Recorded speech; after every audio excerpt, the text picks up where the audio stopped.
Lá estreia agora na TV Câmara São José o programa Gestão em Foco. Tem como objetivo levar até você elementos que possibilitem avaliar a administração pública. Vamos juntos promover também o exercício da democracia participativa. Afinal, o bem comum, o bem coletivo cabe a todos nós. Teremos a colaboração dos professores da UDESC, da ESAG, do curso de Administração Pública.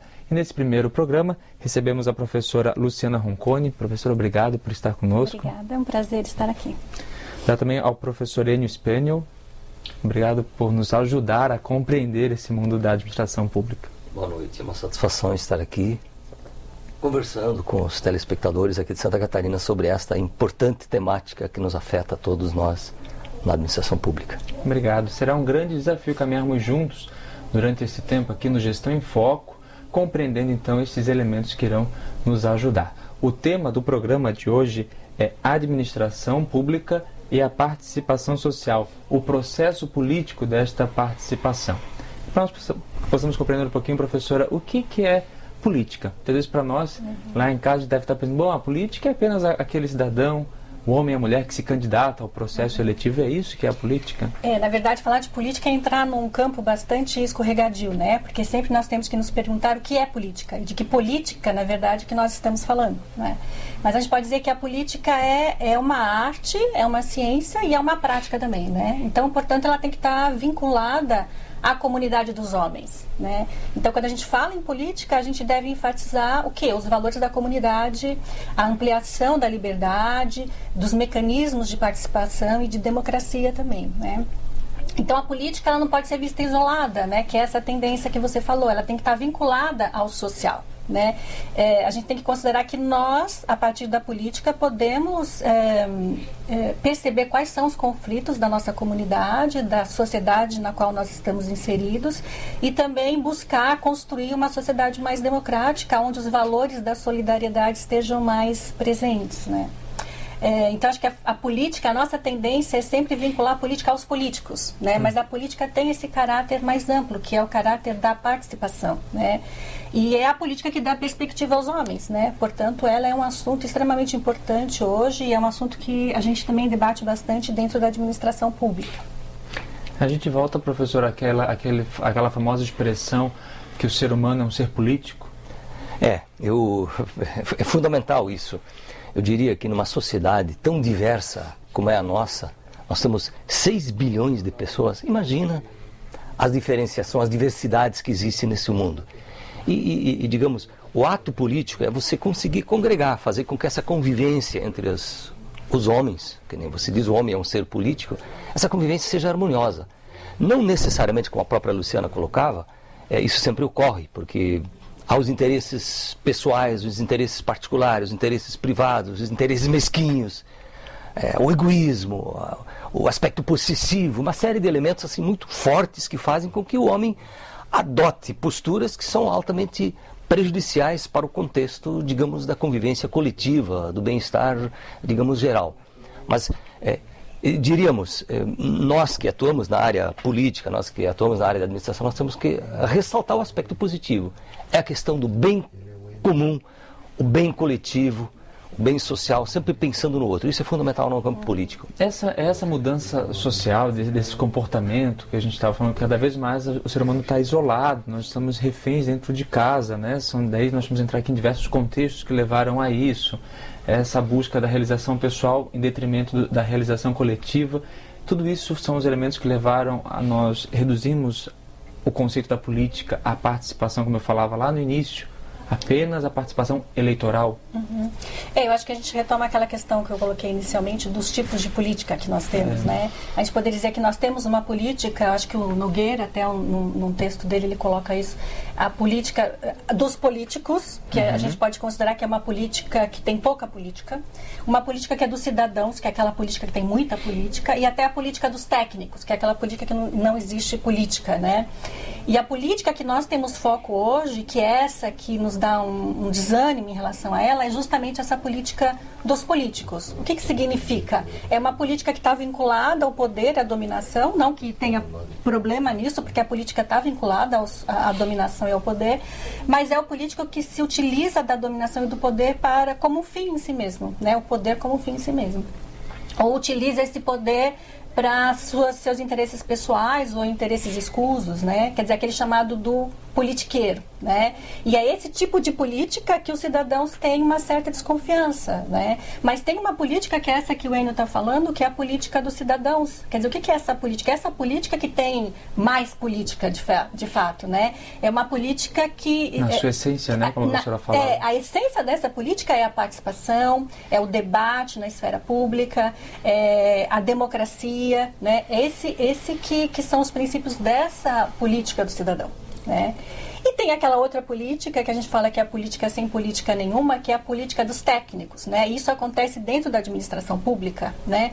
Aqueles que consideram que pelo seu saber técnico é possível perceber quais são os problemas e propor soluções técnicas para esses problemas, né? Então, nesse caso, a participação dos cidadãos é praticamente inexistente, né? E o que importa nesse caso, só concluindo, é uma administração que fica acima do governar, né? Então, quando na verdade a razão dela existir, a política técnica está a serviço dessa primeira política, né? É o meu olhar social, a minha indicação social, com o técnico a serviço deste social? Na verdade, essa política que eu estou falando, técnica, o Nogueira até fala assim, que a frase típica é que o poder a política gera corrupção, que política é corrupção.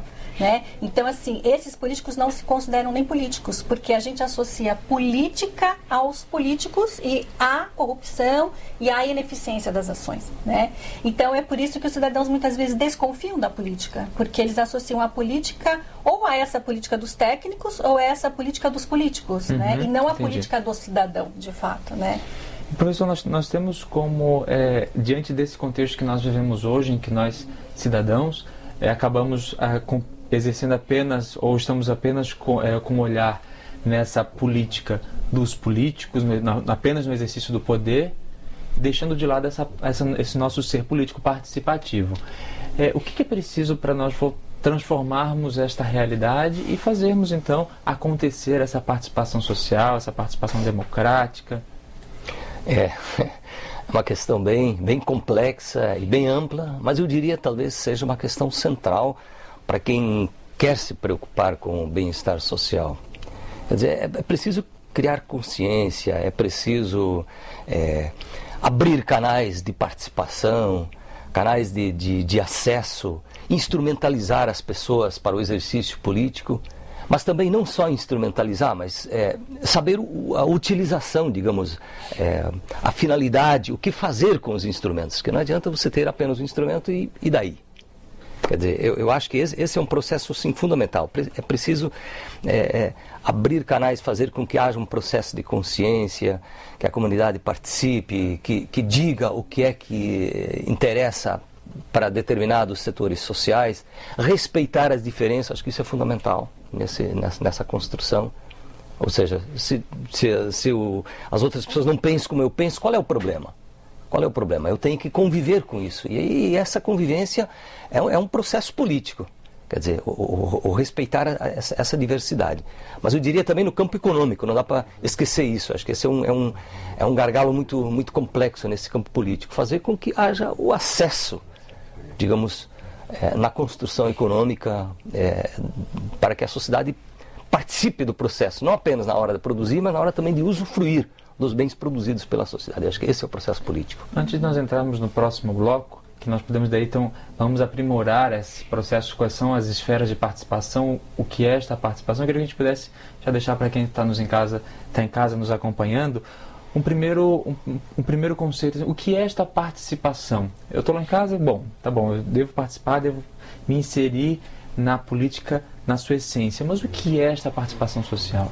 Eu acho que nós podemos dizer que a participação social é você ter o poder de decidir sobre as questões que lhe dizem respeito, né? Você participar nas esferas que lhe afetam, né? Que afetam a sua comunidade, a sua cidade, o seu município, isso que é participar, né? Você tomar as decisões sobre as questões que te afetam diretamente. Eu diria que participação é deixar o filho falar, deixar o aluno falar, ouvi-lo e atendê-lo. E eu diria no campo administrativo, político, os fóruns, as audiências públicas, os conselhos municipais e estaduais e por aí afora. Mas o meu primeiro passo para essa participação, a minha primeira motivação é eu sentir-se também responsável pelo comum, né, pelo coletivo. É preciso que eu tenha esse primeiro ímpeto. A participação pressupõe que você saia dos teus interesses individuais, dos seus interesses particulares e você vá em direção ao bem comum, né? ao que é o interesse comum. Eu acho que esse é o primeiro passo, né? Você ter esse deslocamento dos seus interesses próprios para o interesse da sua comunidade. Né? É o resgate de Aristóteles antes de Cristo, ou seja, o bem comum, o bem coletivo. Ou seja, tem que romper a minha barreira do individualismo total, né? Exatamente. Nós estamos estreando na TV Câmara o programa Gestão em Foco, em que você vai conhecer e ter elementos que vão lhe auxiliar a avaliar a administração pública, a avaliar também a sua participação na esfera pública, no bem comum, aqui como os professores estão falando. Nós faremos um breve intervalo e voltamos então com o nosso programa discutindo hoje o processo político e a participação social. Voltamos em instantes. Estamos de volta com o programa Gestão em Foco e o tema de hoje é o processo político e a participação social. Professora, nós estávamos falando sobre então como as pessoas se engajarem, né, irem discutir o coletivo, trabalhar pelo coletivo. E esse é um direito já garantido na Constituição de 88, é isso mesmo? Exatamente. A Constituição de 88, ela cria os mecanismos que vão possibilitar a participação do cidadão nos processos de formulação da política pública, de elaboração e de avaliação dessa política pública também, né? Muitos direitos, é bom a gente destacar que a Constituição de 88, ela surge também fruto de uma movimentação na sociedade, né? Movimentos que reivindicavam uma maior participação na gestão pública, né? No processo de deliberação de fato das políticas públicas. E muitos mecanismos foram instituídos a partir da Constituição de 88. E um desses mecanismos são os conselhos, como o professor Enio falou, né?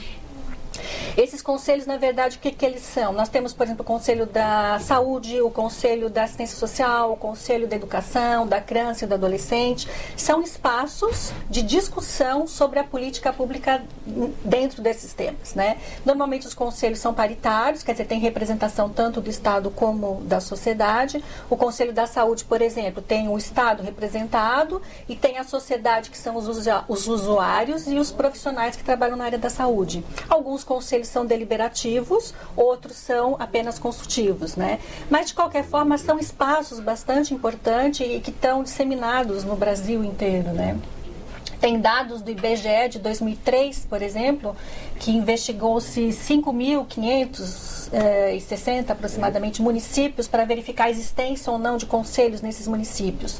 E os dados apontam que 97% desses municípios têm conselhos da saúde.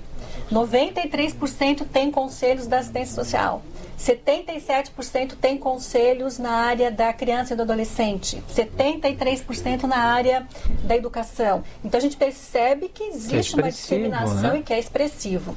Evidentemente, muitos conselhos eles existem e surgem por uma disposição legal. Quer dizer, o governo federal, no processo de descentralização, condiciona muitas vezes o repasse de verba para os municípios à existência dos conselhos.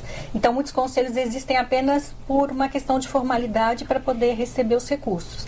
Mas, independente da existência desses conselhos, existem outros conselhos onde a participação da população é bastante significativa, aonde existe debate e aonde existe deliberação em relação a essas grandes políticas. Mas, por outro lado, mesmo sendo, vamos supor, esses municípios em que os conselhos foram concebidos, instalados por força legal, por força dos convênios, já é um primeiro passo para a sociedade fazer ingressar no conselho, torná-lo realmente democrático, participativo e influente perante a gestão pública, né? Eu acho que esse é um dado importante, quer dizer, não dá para só fazer uma análise do que efetivamente a gente consegue construir, que temos limites. A sociedade civil brasileira né? A construção dela, às vezes, não é uma coisa assim tão simplificada. Eu até gostaria de fazer um pequeno resgate. Se fala em 88, a Constituição Cidadã como um marco. Não significa que anteriormente não havia participação. Evidente que nós tivemos antes disso diversos momentos altamente autoritários. Período de 64, período do getulismo, se a gente for digamos, no Brasil Império, né, temos vários períodos assim altamente autoritários, mas tivemos confrontos onde a participação foi uma reivindicação, uma exigência da sociedade. Houve embates assim bem fortes que até resultaram em tomadas de decisões políticas no sentido de fazer o enfrentamento. Penso na intentona comunista, por exemplo, de 37. Getúlio Vargas. Então, 64, houve movimentos sindicais, movimentos comunitários assim, bem fortes que tentaram implementar a participação anteriormente. A partir de 88, digamos, esse é o marco, principalmente porque começa a se institucionalizar, ou seja, a partir desse momento o cidadão tem prescrito na lei o seu processo de participação. E aí entra esse papel fundamental. Eu diria, os canais estão abertos. O que muitas vezes é um problema para nós brasileiros, para nós cidadãos brasileiros, é como utilizar esses canais. Esse é um grande problema muitas vezes existente. E só complementando, tem essa questão que o professor Enio coloca, mas tem uma outra questão ligada ao nosso debate anterior sobre a questão da política, que é, se a política encontra-se em crise, as instituições encontram-se em crise também. E isso acaba desmotivando as pessoas da participação, né? Porque as pessoas não acreditam muitas vezes que a participação delas pode gerar um impacto positivo na melhoria das políticas públicas, né? Então a questão da participação também está condicionada a essa crença na política, né? Esses dois temas estão bastante ligados. A gente observa, por exemplo, nos diferentes outros espaços, a gente pode aqui citar as associações de moradores, os conselhos de segurança, que agora estão espaços para esse debate junto aos órgãos responsáveis, mas uma desmotivação, essa descrença, né? Até que ponto a minha participação vai influenciar um resultado. E eu queria também assim, trazer aqui um outro questionamento também. E o caminho inverso, né? A minha ausência na manutenção de um status sem... eu diria, isso traz resultados para quem busca o campo político para atendimento dos interesses privados. Ou seja, quanto mais distante, quanto mais afastada estiver a população desse processo de participação política, aqueles que estão sendo favorecidos hoje, nesse processo político, econômico, eles fazem questão. Ainda bem que essas pessoas ficam distantes, é o que eu quero. Quer dizer, o processo inverso, ele é realmente, que nem você falava, ele é um papel fundamental de despolitização, de desconstrução de uma realidade mais democrática que a gente gostaria de ter. Que outros canais da sociedade que o cidadão pode realmente se fazer presente e que caminhos ele se fazendo presente ele deve insistir para alcançar essa proximidade com a gestão pública, essa proximidade com a cobrança de dados, de resultados, de ações? Nós falamos dos conselhos, dos fóruns, mas existem ações muito mais simples, digamos assim, né? Você mesmo mencionou a participação numa associação de moradores, por exemplo, né? Tem um impacto grande para aquela comunidade, para aquele bairro, se os moradores participarem dessa associação de bairro, né? Ou na escola do filho, muitas vezes, né? Os pais, eles se afastam da gestão escolar, né? Quer dizer, os pais deveriam estar presentes também na escola, no posto de saúde, nas instituições que nós utilizamos, nós deveríamos participar mais dessas instituições, né? Então são esses. Mas um elemento importante que é pouco mencionado é a disposição das instituições para a participação. Então a gente sabe que as instituições têm que ter uma postura favorável à participação, né? Isso é um elemento importante, né? Se você pega uma prefeitura onde existe um bloqueio em relação à participação, isso é muito mais difícil, né? Agora, se você tem gestores que estão abertos à participação, eles vão criar os mecanismos para a participação, né? Então, essa é uma questão que a gente discute bastante com os alunos da administração pública, né? A importância, por exemplo, dos administradores terem uma formação técnica, que é importantíssima, mas também terem uma formação política. E a formação política colabora nesse aspecto, né? De você criar os mecanismos para que a gestão possa ser feita de uma maneira coletiva, né? Não apenas o administrador entendendo quais são as demandas e, enfim. Eu gostaria de acrescentar, Caê, um aspecto muito importante que envolve as câmaras de vereadores e as prefeituras municipais, que são as audiências públicas elaboração ou votação dos orçamentos. Por exemplo, antes do Executivo apresentar o seu projeto de orçamento, digamos, anual ou plurianual, é preciso que se realizem audiências públicas. E a mesma coisa com a Câmara de Vereadores, com o Governo do Estado, com a Assembleia Legislativa, com o Congresso Nacional, Executivo Federal. Mas são canais extremamente importantes. O que a gente sabe que muitas vezes essas audiências públicas, elas têm uma limitada participação. Muitas vezes não é nem sempre é a culpa da Câmara, ou do prefeito, ou do governador, ou dos deputados que fazem questão de ter pouca participação. Muitas vezes também isso faz parte também do processo. Mas as pessoas são chamadas para participar. E elas não comparecem, digamos, na quantidade e com a proposta política ideal. E às vezes até quando comparecem a dificuldade de compreender, né? O que é o orçamento, vai ser um dos temas dos nossos próximos programas, nós vamos discutir aqui também orçamento. Que bicho de 7 cabeças é esse monte de número espalhado por pastas, por designações, e como é que eu vou entender tudo isso, né? Exatamente, Caí. Aí a gente entra na questão dos conselhos também, que nós estávamos falando, né? Paritário, tem a representação do governo e a da sociedade civil, mas muitas vezes existe uma discrepância da apropriação técnica, né? Então, muitas vezes a sociedade não tem os dados técnicos, não tem as informações necessárias para poder decidir sobre uma política ou outra, né? Muitas vezes esse saber, como a gente estava falando anteriormente, ele está na mão daqueles representantes do governo que tem os dados, que tem a técnica. Isso, então, traz um descompasso entre essa representação. E falta, como falavas, né, aquela decisão de, eu vou então transformar esses dados, vou repassar esses dados de uma maneira didática, pedagógica, porque eu anseio por ouvir a demanda, né? Essa decisão, né? Exatamente. A minha tese de doutorado foi dentro das agências regulatórias. Por exemplo, o reajuste das tarifas cobradas, por exemplo, das telecomunicações ou da energia elétrica. Há um processo, em tese, de participação da sociedade, mas na prática não é tão fácil assim. Estava ouvindo na semana passada um pedido, chamamento da ANEEL, Agência Nacional de Energia Elétrica, convidando as pessoas aqui da Grande Florianópolis, São José, Florianópolis, Biguaçu, Palhoça, para participarem da discussão sobre as tarifas de reajuste da energia elétrica. O que a gente sabe é que houve pouquíssima participação. É um grande desafio, né? Trazer a comunidade para as audiências públicas. Sem dúvida. Nós faremos um breve intervalo. Professora, nós vamos contar depois com a participação do Jorge Brown, aluno da 6ª fase do curso de Administração Pública, para discutir um pouquinho sobre a pesquisa dele, é isso? Exatamente. Nós desenvolvemos na ESAG uma pesquisa para justamente compreender como as pessoas percebem e sentem a política. Acho que é isso que a gente gostaria de falar um pouquinho. Que bom. Então nós faremos um breve intervalo. Voltamos em instantes com Gestão em Foco, ajudando você a compreender este mundo e se iniciarmos a navegar por este mundo da administração pública. Voltamos em instantes.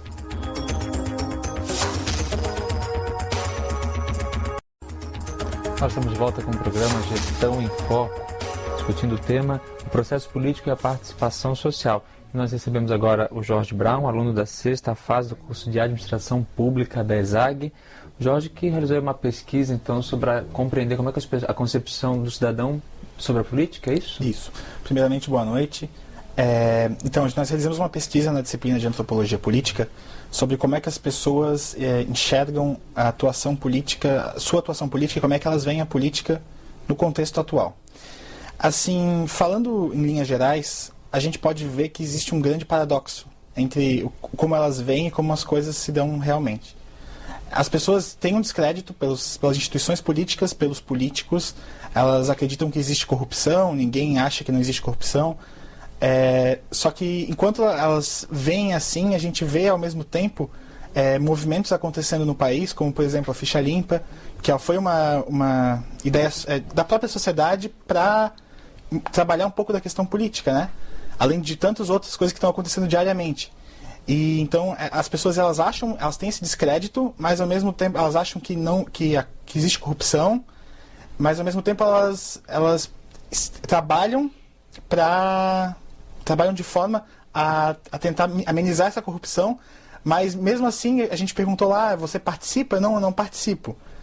Você acredita em corrupção? Eu acredito, mas e aí você acredita em corrupção no seu bairro, por exemplo, no local de trabalho? não, no meu local de trabalho não tem corrupção, mas existe corrupção na política.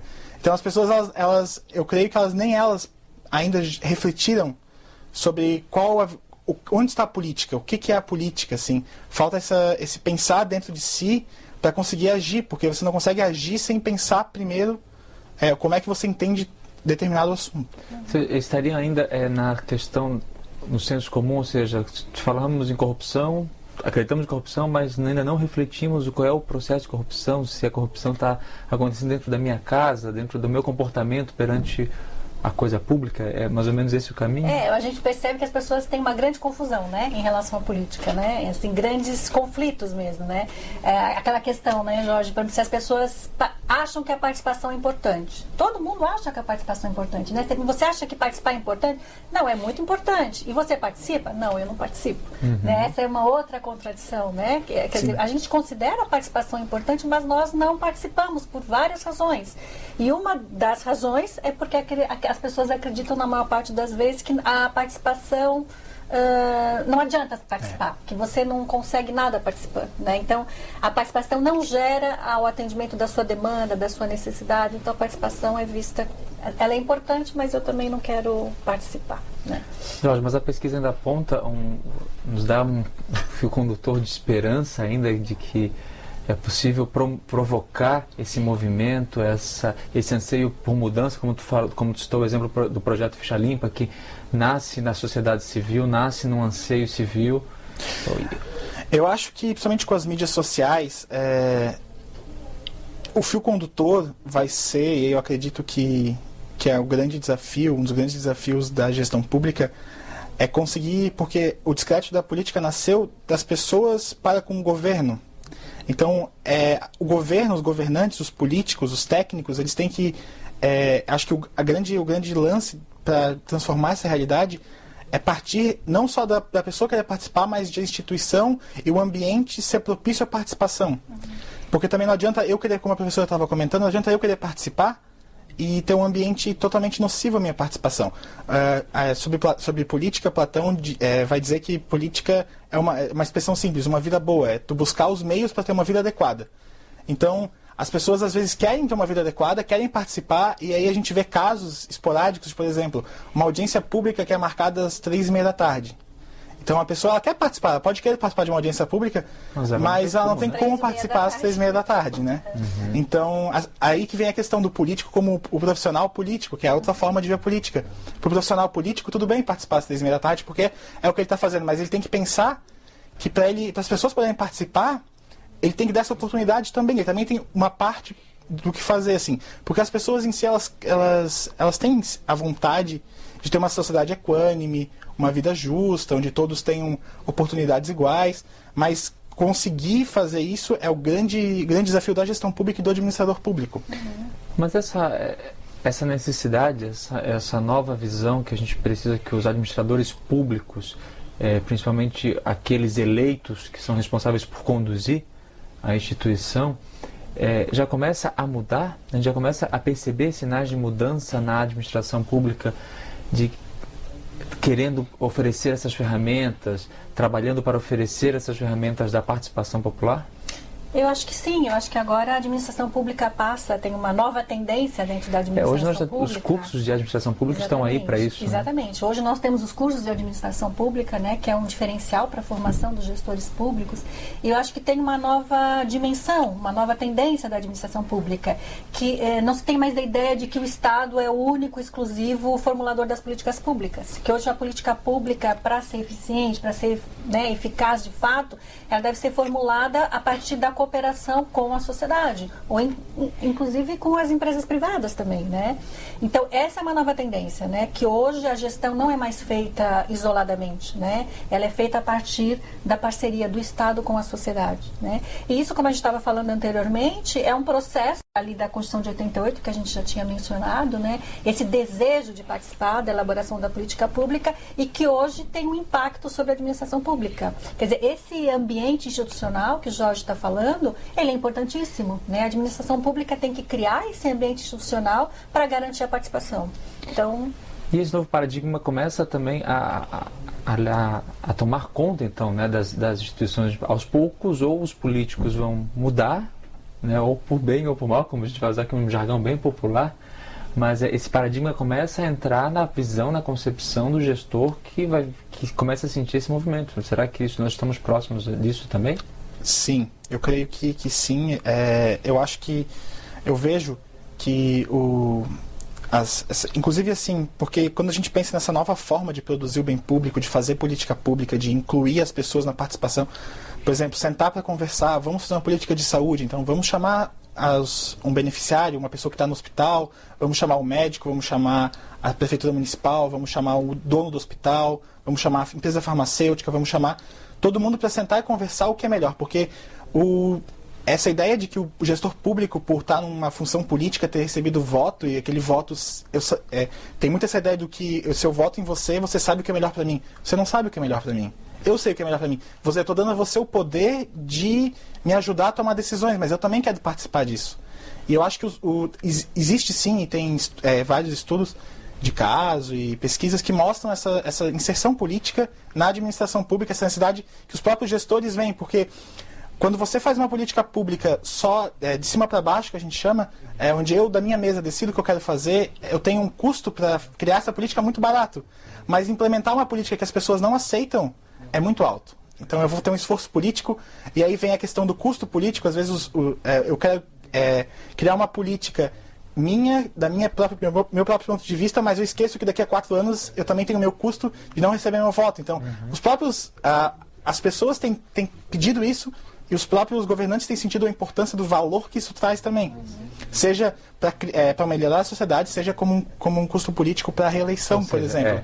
Existem duas frentes, de uma forma ou de outra. De uma forma ou de outra a gente crê eu creio particularmente que isso vai acontecer, e também a gente estuda para tornar isso realidade. Só concluindo algumas teorias, vamos dizer que hoje nós temos um direito que é o chamado direito de quinta geração, né? Não é mais só o direito social, político, mas é o direito de participar da formulação da política pública, que é um direito do cidadão, né? Então não é que essa nova dimensão política que pressupõe a participação é uma demanda do Estado. Não, é uma demanda do cidadão também, né? Quer dizer, o cidadão hoje reivindica participar da elaboração da política pública. Então, esse é um diferencial. É o famoso direito de se sentir ouvido. Porque a gente fala direito de se expressar, direito de participar, mas às vezes a gente esquece que a gente também tem que ter o direito de se sentir ouvido, né? A minha participação é importante para transformar a realidade. E como falavas hoje, com o avanço de novos meios de expressão, né, as chamadas novas mídias, hoje com acesso à internet se democratizando, um processo ainda de democratizar a internet, outras formas, a sociedade encontra maneira, ou vai me ouvir Sim. pelo caminho do diálogo, pelo caminho legal, ou eu vou me expressar de outras formas e tu vai ouvir, né? É verdade. Jorge, você também participou de projetos de extensão. Quais são as atividades que tu tem realizado, e nessas atividades tu tem observado esse anseio de mudança? Então, tem uma experiência bem legal. Semestre passado eu participei como bolsista de extensão de um projeto chamado Laboratório de Aprendizagem em Serviços Públicos. Um dos projetos deste laboratório chamava Cidadania e Educação Fiscal, que esse ano mudou de nome, mas é o mesmo intuito. Então, das atividades que a gente realizou foi um encontro de cidadania e educação fiscal. Então, nós trouxemos para a universidade representantes do Ministério Público, representantes do Ministério Público do Estado, representantes de instituições não governamentais como os observatórios sociais, que são instituições que trabalham no controle social dos recursos públicos. Trouxemos também o Tribunal de Contas do Estado, trouxemos a Controladoria Geral da União, além dos alunos e da própria sociedade, para discutir temas envolvendo a cidadania fiscal. Controle social sobre os recursos públicos, participação em licitações, etc. E então, o encontro era dessa forma. De manhã tinha esse debate, essa conversa, e de tarde tinham oficinas que diferentes temas. Por exemplo, um dos palestrantes abordou a questão do concurso público, outro a licitação. Então, o interessante foi as pessoas que vieram de fora da universidade, não alunos, participarem. Então, a gente teve inscrição de funcionários públicos, outras organizações não governamentais. Então, o pessoal está interessado em saber como faz, em saber o que fazer, e eles querem isso. A sociedade anseia por isso hoje. É óbvio que tem muitos problemas sociais que a gente enfrenta ainda e que talvez se a gente tem que primeiro eliminar esses problemas sociais, eu creio, não eliminar, mas reduzi-los, para que as pessoas tenham a oportunidade de participar. Mas também as pessoas estão querendo participar já. Nossos problemas sociais têm diminuindo e as pessoas têm querido participar. E esses projetos têm observado, então, esse anseio, nós estamos encontrando caminhos para isso. Sim, com certeza. Bom, nós faremos então mais um breve intervalo, voltamos com o último bloco do Gestão em Foco, nesse nosso primeiro programa de uma série que pretende levar a você informações para incentivar, capacitar, auxiliar você a estar mais presente na administração pública e fazer a diferença aqui na nossa cidade. Teremos um breve intervalo e voltamos em instantes. Estamos de volta com o programa Gestão em Foco, esse é o nosso último bloco.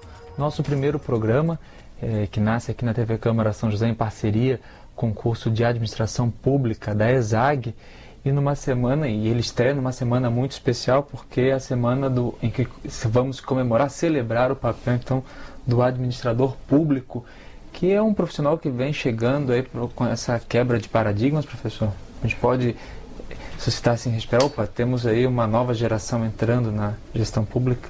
Eu penso que sim, porque a administração, quando a gente falava em administração anteriormente, se falava em administrador de empresas, se pensava mais no setor privado. Então a administração pública é uma coisa nova. Então nesse sentido eu concordo contigo que realmente há uma quebra de paradigma. Ou seja, é preciso pensar a administração sob o viés científico da questão pública, não apenas no setor empresarial. Jorge, e na academia é esse o sentimento de vocês? Veja, a gente tem muito que aprender ainda, porque como é um campo novo, nosso curso é um dos poucos no Brasil. Às vezes a gente tem um pouco de insegurança sobre, por exemplo, o nosso futuro profissional, a nossa inserção, mas a gente, comparando com os casos lá de fora, do exterior, principalmente Estados Unidos e França, a gente vê que existe sim oportunidade, existe sim a possibilidade e que essa formação, além de saber ter as ferramentas administrativas que são fundamentais, a gente entender um pouco do espírito da coisa pública é fundamental quando se fala em administração pública e se fala em bem público. E qual é quando falava assim, você começa a vislumbrar, é um desafio, como será o meu futuro profissional? Então, com certeza, como falavas, vai buscar esses exemplos fora. Mas, e sentindo, como falavas ainda há pouco, participando dos projetos de extensão, realizando pesquisas, começa a vislumbrar um cenário que o papel de vocês é estratégico para essa mudança social almejada. Sim. A gente tem vários campos de atuação para o administrador público. A gente, nesse contexto que conversávamos sobre a produção do bem público de outras formas, inserindo diferentes atores. Então, por exemplo, o administrador público, ele pode trabalhar num órgão público, numa instituição paraestatal, como ele, por exemplo, pode gerir uma ONG, trabalhar com uma ONG, prestar consultoria para uma ONG, porque uma organização não governamental também produz um bem público. Um bem público é um bem público, mas é uma produção não estatal de bem público, não está ligada ao Estado. Como também um administrador público ele pode trabalhar gerindo uma rede de responsabilidade social de uma empresa, que é outra forma que o mercado, as organizações de mercado têm para também produzir um bem público que não é ligado exclusivamente ao Estado. Então o administrador público está preparado para produzir o bem público nas mais diferentes interfaces que se possa ter na produção do bem público. E professor, esse novo profissional, vou chamar novo ele, porque como falava, é um campo que nós estamos iniciando, talvez seja uma novidade para nós mudar essa concepção sobre a gestão pública. Ele já chega trazendo essa participação, como falava, essa participação popular presente? Será que ele vai ser uma porta necessária para essa participação popular? Eu diria que talvez sim, talvez não. Nem sempre, não adianta também a gente querer ser utópico ao extremo, que isso também não é a grande saída, porque nós temos limites. Então a gente é preciso ter a esperança, é preciso sonhar, é preciso ter utopias, mas também é preciso estar com os pés no chão. Eu diria, esse é o contraditório com o qual a gente tem que lidar. E aí eu acho que o profissional da administração pública ele traz esse papel de tentar criar os mecanismos de incentivar, de politizar, de fazer com que se crie consciência de participação política. Eu acho que a sociedade encontra um profissional que está comprometido muito mais com a sociedade, ou seja, com o contexto todo, do que com grupos, com interesses privados. Acho que esse talvez seja o grande diferencial do administrador público.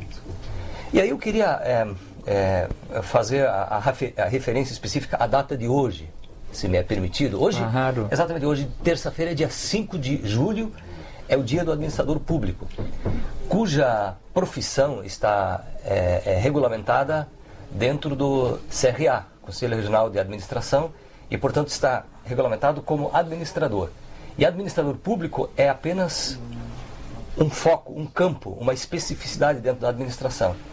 E o dia do administrador público está já aprovado em lei aqui no estado de Santa Catarina. E aí eu deixo ser um pouquinho dramático para dizer por quê, que é exatamente do estado de Santa Catarina. Nós tivemos no dia 5 de julho de 2007 a morte de uma estudante nossa da ESAG, cuja estudante, se não me engano, morava aqui no município de São José. Trata-se da Alice Jorge de Souza.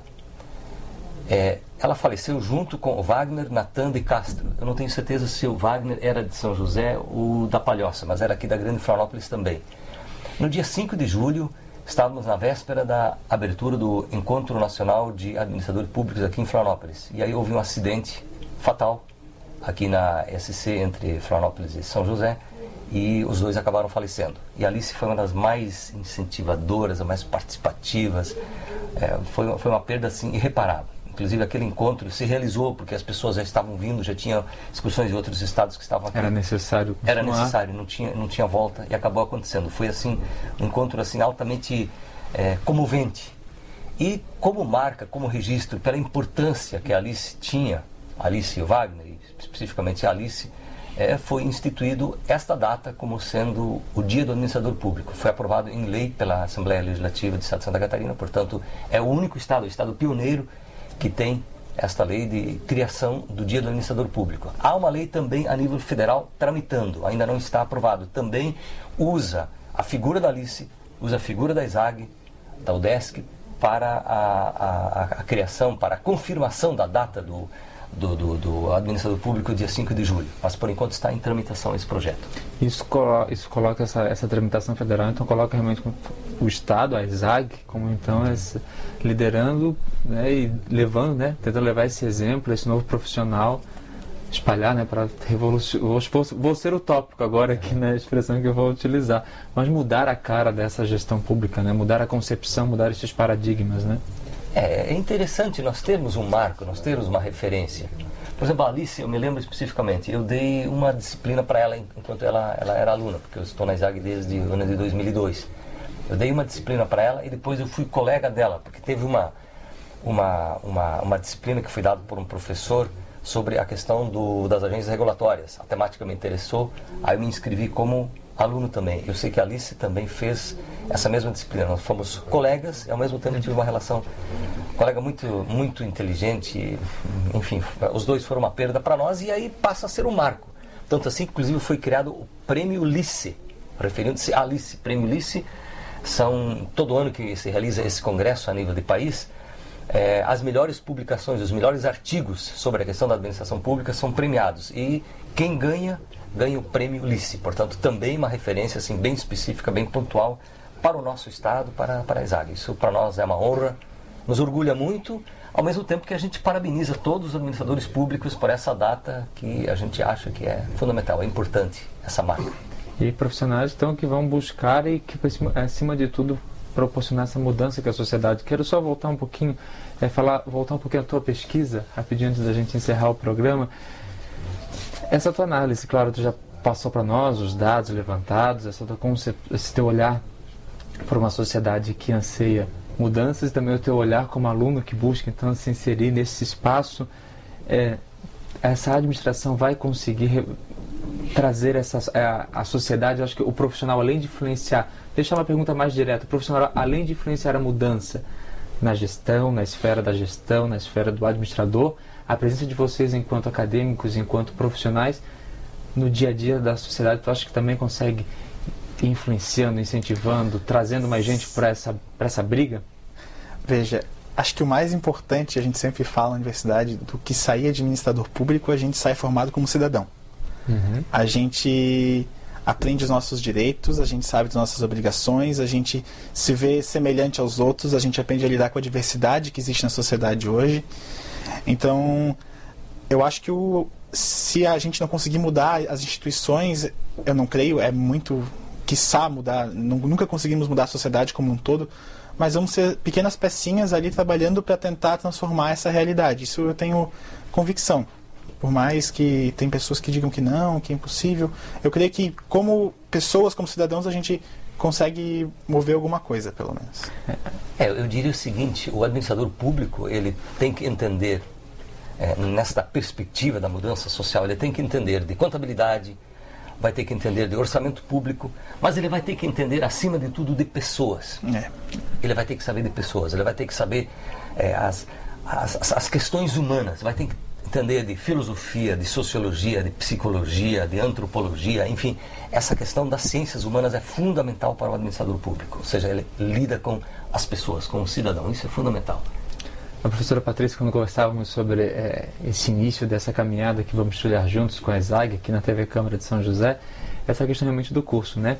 De receber os alunos, talvez com a concepção que todos nós, que todo cidadão tem, seus preconceitos perante a administração pública, sobre o gestor público, a capacidade de se transformar, de se revolucionar e sair de lá um cidadão mais consciente, mais engajado, né, para essa transformação.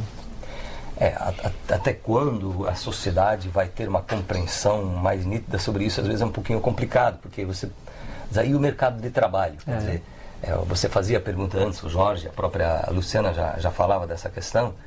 Quer dizer, tem que ter uma compreensão mais ampla para a ocupação dos espaços. Enquanto, digamos, há um jogo de forças entre o setor público e o setor privado, muitas vezes as questões mais particulares, mais pessoais, mais privadas, acabam se sobrepondo, muitas vezes, ao contexto público. Isso faz com que o administrador público, um pouco mais crítico, um pouco mais consciente, um pouco mais cidadão, assumindo essa postura de construção social, ele tem algumas dificuldades de inserção no mercado de trabalho. E acho que esse é um desafio que nós temos dentro da universidade, com projeto de pesquisa, extensão, processo administrativo, participação social. É uma constante. Eu diria, a participação é uma construção. Ela não existe, ela não tem uma fórmula, mas ela se faz enquanto caminho. Então enquanto você vai caminhando, você vai construindo o caminho. Eu acho que isso é extremamente importante, ou seja, ela é um processo. Professor, para a gente encerrar, então, quem está em casa nos acompanhando, que entenda que, então, esse processo é em todas as esferas da vida, e principalmente na esfera coletiva. Essa construção, ela é difícil, não é fácil, nunca será, mas ela é necessária, né? Necessária, isso é importante. A gente entender a vida como um processo, a vida como um aspecto dinâmico. A vida vai mudando todo dia. Ela não é uma coisa acabada, não é uma coisa finda. Então, você tem que, e nesse processo, você tem que entender que você é um pouco do outro. Ou seja, você se é na relação. Acima de tudo, a gente tem que se pensar como relações. Isso é fundamental. E aí eu queria só, para uma complementação que eu acho também importante, dentro desse processo, dizer o seguinte, que nós na ESAG, nós temos o curso de administração pública com hoje alguma coisa em torno de 600 alunos, né, Jorge? Isso. São 600 alunos matriculados, porque nós temos um centro, a ESAG aqui de Florianópolis, mas nós também temos uma sede em Balneário Camboriú. Então lá também tem os alunos de administração pública. Hoje no país tem alguma coisa em torno de 200 cursos de administração pública. Se formam na ESAG em torno, em média, 50 alunos por semestre. Às vezes tem um pouco mais, às vezes um pouco menos, que são duas turmas, uma de Florianópolis e uma de Balneário Camboriú. Então esse é um dado quantitativo, numérico, que também coloca a ESAG, a UDESC, como um dos elementos que serve de referência, digamos, dentro desse processo da administração pública, como um processo que deve continuar para jamais. E nós, enquanto sociedade, temos que fazer o uso, né, dessa demanda, dessa produção, desse conhecimento que nasce na ESAG aqui na ESAG, na UDESC, então que possamos nós, enquanto sociedade, também buscar esse auxílio, esse apoio, né, de vocês. Nosso curso, eu sou representante discente dos alunos no Departamento de Administração Pública e eu creio que nada mais natural quando a gente fala em participação, que a gente também diga para a sociedade que a gente estamos abertos para que venham conversar com a gente quer também, a gente tem que aprender com a sociedade, a gente tem muito também o que ajudar a sociedade, então a universidade eu creio que está aberta, como aluno, eu creio que ela está aberta também para que todos participem, todos que têm interesse venham atrás, os gestores públicos que precisem de ajuda, precisam de um apoio mais técnico em algum ponto, ou ONGs, empresas, etc. Bom, então agradeço, Jorge Brown, aluno da 6ª fase do curso de Administração Pública da ESAG. Obrigado então por estar aqui com a gente nesse primeiro programa. Obrigado. Obrigado, professor Enio, também por sua colaboração. Foi o nosso primeiro passo, que possamos levar adiante essa ideia. Sem dúvida. Eu que agradeço, Caí, agradeço a participação da Luciana, do Jorge, enfim, ao público telespectador que está nos assistindo. Para mim foi uma satisfação muito grande. Faço parte de um dos aproximadamente 30 professores do curso de Administração Pública que nós temos na ESAG. E como o Jorge disse, nós devemos sempre estar abertos às críticas. Isso é fundamental. Muito obrigado. Agradecemos também a professora Luciana Roncone, que participou conosco dos outros blocos aqui do Gestão em Foco. Esse foi o nosso primeiro programa. Como falávamos, nosso objetivo é levar até você informações para que auxiliem a avaliar a gestão pública, seja ela municipal, estadual, federal, como estão os nossos gestores e como está a nossa participação. Somos responsáveis pelo bem comum, pelo coletivo, e queremos que a nossa cidade seja cada vez melhor. Por isso, teremos vários programas aqui com os professores do curso de Administração Pública da ESAG. Participe, acompanhe conosco. Se você tiver alguma sugestão, faça contato por e-mail no tv@cmsj.sc.gov.br. Caminhe sua dúvida que nós vamos, com os professores, buscar atendê-las, buscar esclarecer. Nosso objetivo é uma cidade cada vez melhor. Acompanhe tudo o que acontece em São José e no Legislativo Municipal aqui na TV Câmara. Até lá.